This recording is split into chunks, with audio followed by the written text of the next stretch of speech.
Ali Haydar, Haydar, Haydar, Ali Ali Ali Ali Ali Ali Ali. फिर जरूरत है कि कोई हक के निगहबां आ जाए, रौनक के खाने हक जाने गुलिस्ता आ जाए। लोग कुरान की खामोशी का उड़ाते हैं मजाक, काश ऐसे में कोई बोलता कुरान आ जाए, काश ऐसे में कोई बोलता कुरान आ जाए।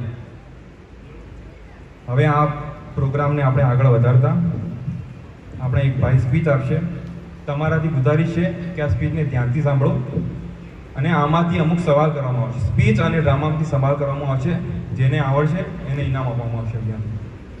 તો હું બિરાદરને ગુજારિશ કરું કે આવે અને ગદીરના બારામાં આપણા ઇલ્મમાં વધારો કરે। ભાઈ મોહમ્મદ વાલે अस्सलामु अलैकुम रहमतुल्लाहि व बरकातुहू। अऊज़ु बिल्लाहि मिनश शैतानिर रजीम। बिस्मिल्लाहिर रहमानिर रहीम। इन्नल्लाह व मलाइकतहु यसल्लूना अलन नबी या अय्युहल्लज़ीना आमनू सल्लु अलैहि व सल्लिमू तस्लीमा।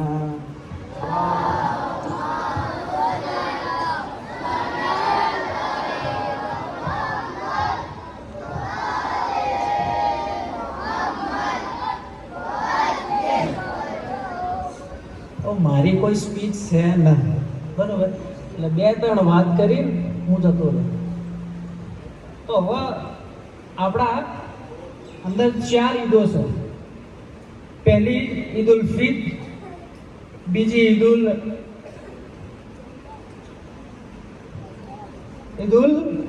અઝહા, तीसरी ઈદે જુમા અને ચોથી ઈદ છે ઈદે ગદીર, જે આપણી સૌથી મોટી ઈદ છે। અને ઈદે ગદીરનું બીજું નામ શું છે? ઈદે અકબર। પણ ચમ ઈદે ગદીરને સૌથી મોટી ઈદ કહેવામાં આવ્યું ખબર? ચમ કે રસૂલે ખુદા આપણા પહેલા ઇમામ હઝરત ઇમામે અલી અલૈહિસ્સલાતુ વસ્સલામને પોતાના જાનશીન અને ખલીફા અને તમામ મોમિન મોમિનાતના સરપરસ્ત બનાવવામાં આવ્યા હતા। એટલે આપણી સૌથી મોટી ઈદ ઈદે ગદીર છે। હવે ઈદે ગદીરના દાડે જ્યારે ઇમામ અલીને મૌલા બનાયા, યોના જાનશીન અને ખલીફા બનાયા, તો ચો બનાયા હતા યોના અને ચોકડ બનાવીને ચીવીતા બનાયા તો ઓબળો દાડો સન હિજરી સન 10 ના અંદર રસૂલે ખુદા લોકોના અંદર એલાન કરી દીધું કે આ મારી છેલ્લી હજ છે। તો જો આપણો દીન ફેલાણો હતો એ ગણતી બધા મુસલમાનો મક્કા મોજામાં ભેગા થયા રસૂલે ખુદા હતી હજ કરવા માટે। તો માહે જિલહજના 8, 9 અને 10 તારીખ પછી હજના તમામ અરકાન પૂરા થઈ જાય એટલે બધા હાજીઓ પોતાના ઘેર પાછા વળ્યા। તો થોડાક હાજીઓ આગળ હતા, બરોબર, થોડાક પાછળ હતા અને રસૂલે ખુદાથી મોટો કાફલો હતો। ખાસા બધા મુસલમાનો હાથી હતા, ખાસા બધા હાજીઓ હાથી હતા। હવે હેઠતા હેઠતા રસૂલે ખુદા ઉપર વહી નાખ્યું। જનાબે જિબ્રાઈલ આયા અને કીધું કે યા રસૂલલ્લાહ, આ કાફલાને આટલે જ રોકી દો, આ જગ્યા ઉપર રોકી દો। કોઈ જગ્યા કઈ હતી ખબર? એ જગ્યા હતી ગદીર હતું। એ જગ્યાનું નામ ગદીર હતું। હવે ગદીર એકદમ બંજર, એકદમ પૂરું, તડકાવાળી જમીન હતી, ના છોડો તો જો એક ઝાડ નથી। ઇવન કે જે હાજીઓ હતા એ હાજીઓને રોકવા માટે પણ કોઈ ઘર નહોતું અને એ જગ્યા ઉપરથી અલગ અલગ રસ્તાઓ જતા હતા। બધા અલગ અલગ વિસ્તારોમાં જવા માટે બધા અલગ અલગ રસ્તાઓ હતા અને કોટાવાળી જમીન હતી। અને ઈકણા જનાબે જિબ્રાઈલ આયા અને આયે બલ્લિગ લઈને નાઝિલ થયા રસૂલ ખુદા ઉપર। બિસ્મિલ્લાહિર रहमानिर रहीम। या अय्युहर रसूल बल्लिग मा उनज़िला इलैका मिन रब्बिक व इन लम तफ़अल फमा बल्लगत रिसालतह वल्लाहु यहसिमुका मिनन नास इन्नल्लाह ला यहदिल कौमल काफिरीन। કે આય રસૂલ, અલ્લાહ તરફથી તમને જે પૈગામ આલેલો છે એ પૈગામને તમે પહોંચાડી દો। અગર જો તમે આવું ન કર્યું તો જોણે કોઈ પૈગામ જ પહોંચાડેલો નતો તમને। અને અલ્લાહ તમામ પરિસ્થિતિઓના અંદર તમને લોકોથી મહેફૂઝ રાખશે। હવે રસૂલે ખુદા પર આવો એકદમ કડક પૈગામ આવ્યો કે રસૂલે ખુદા તમામ હાજીઓને એકડને એકડ ઊભા રાખી દીધા। અને કીધું કે જે લોકો આગળ જતા રહે છે એ લોકોને પાછળ બોલાવો, અને જે લોકો પાછળ છે યોની વાડ જોવામાં આવે. હવે જે લોકો આગળ હતા એ તો પાછળ આવી ગયા, અને પાછળ હતા એના પણ એકણ આવી ગયા. તો બધા હાજીઓની સંખ્યા કેટલી હતી ખબર છે? 1.5 લાખ, 1.25 લાખ. જેટલી 1.25 લાખ હાજીઓ એકણ ભેગા થયા બધા. પછી રસૂલે ખુદા જોયું કે આટલે એકદમ બંજર જમીન છે, ન તો ઊંચો ટેકરો કે જો એકણ હું છે આ પૈગામનો પોકાડ. પણ આ બધા હાજીઓને ભેગા કરવાનો મકસદ શું હતો? હા, ઇમામ અલીના જાનશીન અને ખલીફા બનાવવાનો હતો. તો બધા હાજીઓ અંદરો અંદર વાતો કરતા જ હતા કે રસૂલે ખુદા આપણું બધા ભાષા બોલાય છે. એટલે રસૂલે ખુદા પાછું એલોન જારી કર્યું અને કીધું કે તમારા ઊંટોનું પાલણ નીચે ઉતારો અને એનું મેમ્બર બનાવો.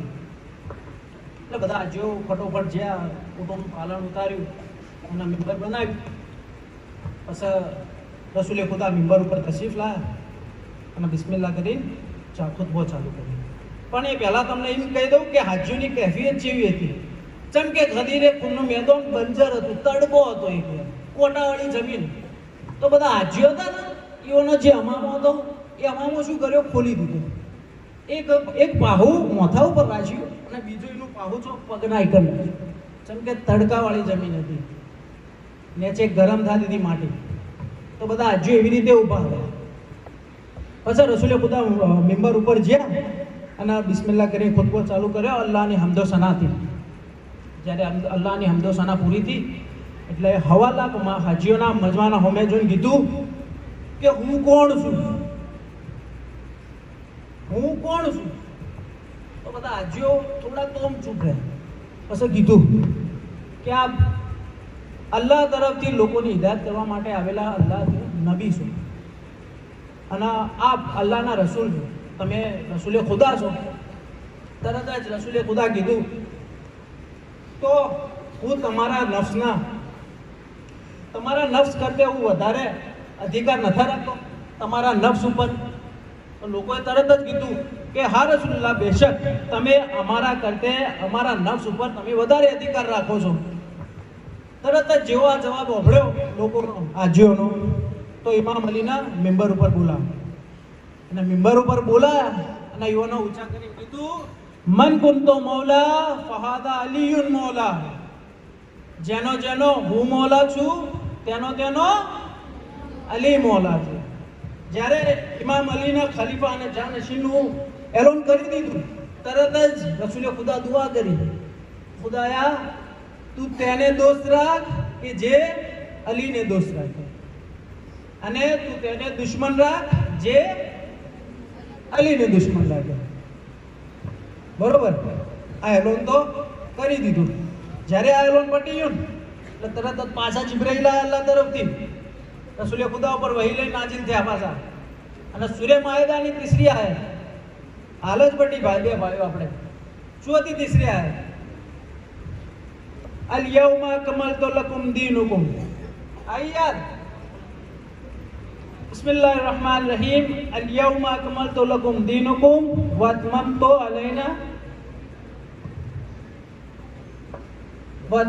अलैकुम निअमती व रज़ीतु लकुमुल इस्लाम दीना.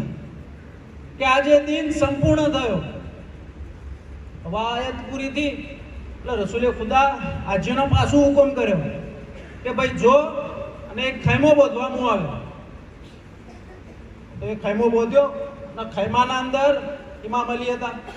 તો યોનીમ કીધું કે તમે જો ઇમામ અલીની બયાત લો અને એમને ખલીફા અને જાનશીન બનાવવાની મુબારકબાદી આપો. હવે આ મુબારકબાદી કેટલા દિવસ એની ખબર? 3 દિવસ.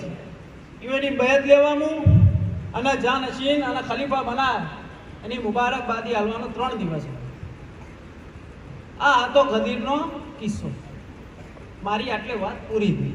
બરોબર? પણ જ્યારે આ મંજર બધો પૂરો થઈ ગયો ને હવે આપણી વારી આવી કે આપણે ગદીરના અંદર શું કરવાનું, ગદીરનો અમલ શું. તો ગદીરનો દિવસ આવે તો ભાઈ રોજુ રાખવાનો છે. બીજો અમલ કે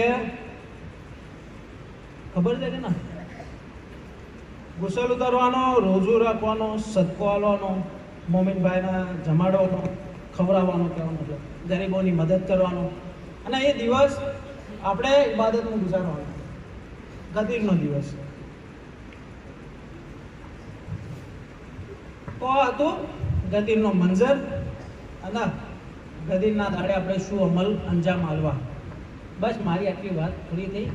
إن الله وملائكته يصلون على النبي يا أيها الذين آمنوا صلوا عليه وسلموا تسليما. كنت مولا فهذا علي مولا